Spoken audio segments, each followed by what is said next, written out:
Military का आदमी तो समझते हो ना, मिलिट्री फौज में आपको पता है कि 6 महीने ट्रेनिंग होती है जैन साहब। तो आपको पता है 6 महीने में कौन सी ट्रेनिंग होती है? सबके दिमाग में भरा पड़ा हुआ है कि उनकी एक्सरसाइज होती है। उनकी एक्सरसाइज से ज़्यादा उनका माइंड बिल्कुल प्रपोज किया जाता है। इतना ऐसा भरा जाता है कि ना माँ बाप, ना भाई, ना पत्नी, ना बहन, कुछ भी नहीं है, जीरो। देश ही सब कुछ है। इस देश के अलावा तुम्हें किसी चीज के बारे में नहीं सोचना है। अगर देश पे हमला हो रहा हो या देश खतरे में हो, पत्नी पत्नी का दाव पे सब मर जाए, देश बचाना, ऐसा उनको सेट किया जाता है, ऐसा माइंड बिल्कुल बॉस किया जाता है। कोई कितनी रिश्वत दे, बिकना मत, देशद्रोही मत लगने देना, वरना जीते जी मर जाओगे। इससे बड़ा अपमान कोई नहीं है। ऐसा उनको एकदम भर दिया जाता है कि वो फौलाद के बन जाते और खड़े हो जाते बंदूक लेके। अब एक बात बताओ, उसमें कुछ अनुभव कर लिया क्या उसने कि देश से प्रेम करना चाहिए? कोई अनुभव में आ गया क्या? लेकिन भैया इतना भर दिया गया, इतना भर दिया गया कि वो सेट हो गया। माइंड सेट तो बिल्कुल सब सेट, ख्याल में है ना? तो वहां पर अब देखो क्या होता है। अब वो व्यक्ति वहां पर 15 साल नौकरी करता है, 20 साल नौकरी करता है, तो बिल्कुल ढल जाता है।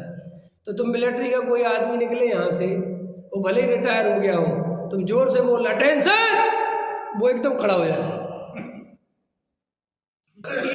ये क्या है सब? आपको रोज रोज रोज रोज कोई बात सुनाई गई तो वो दिमाग में बैठ जाती है। ये कोई अनुभव नहीं है, ये सब ऐसे हमारे पूरे जीवन का निचोड़ है। अब हमारे साथ प्रॉब्लम क्या है? हमसे कहा जाता कसाएं बुरी हैं, वासनाएं बुरी हैं, फलाना बुरा है, ठिकाना बुरा है, चार गति बुरी है, संसार बुरा है, हम भी बोलने लग जाते हैं। और वो धीरे धीरे इतना सुनते सुनते हम हैबिचुअल हो जाते हैं कि फिर हमें पता ही नहीं चलता कि हम कर क्या रहे हैं। हम भी रोज बोलना शुरू कर देते और हल्ला मचाते हैं कसाएं बुरी है, कसाएं। अब मेरा प्रश्न है कि कसाएं बुरी क्यों है? क्या बात है? इसका कोई जवाब नहीं। ये तो हमें भी नहीं पता बुरी क्यों। फिर वो आप जो जवाब देते हो वे भी शास्त्रों के रटे हुए हैं कि कसाय से कर्म बंद होता है, कसाय अपना विभाव है, अपना स्वभाव नहीं है। किसने बताया विभाव है स्वभाव नहीं? सोचो एक एक बात। तो फिर करे क्या? आप कहना क्या चाहते हो?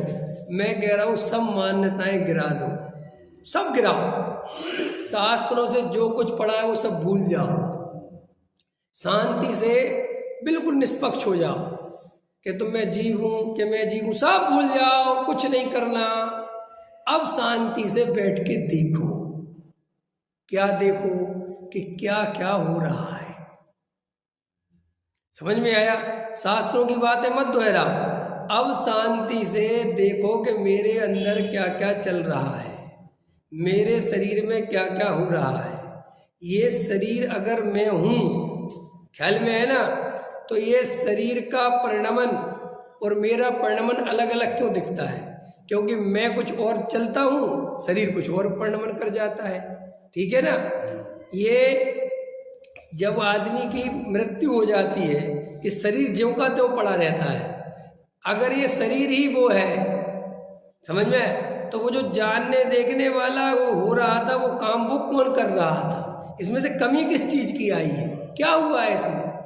अभी शास्त्रों की बात नहीं है, ये तुम अपने तर्क और युक्तियों से देखो चीजों।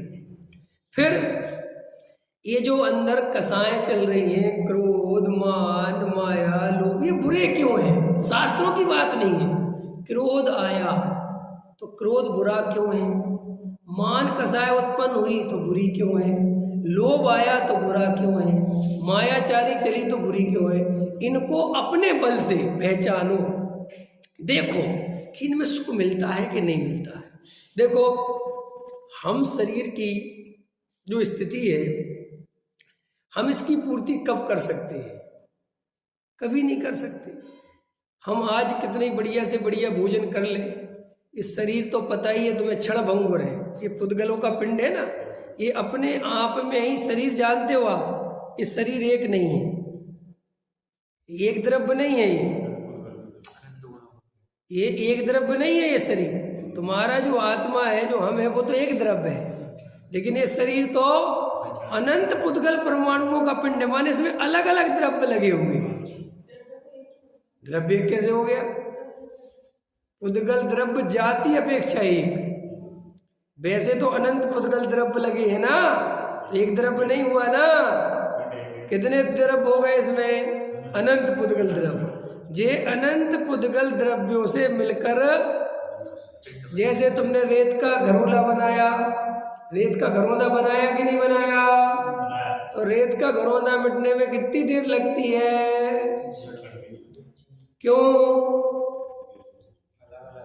क्योंकि वे सब रेत के कण इकट्ठे होकर, लेकिन अंदर से पूरे बिखरे पड़े हुए, जरा सा हाथ मारोगे सब बिखर जाएगा। ऐसे ये शरीर क्षणभंगुर है। क्यों है क्षणभंगुर?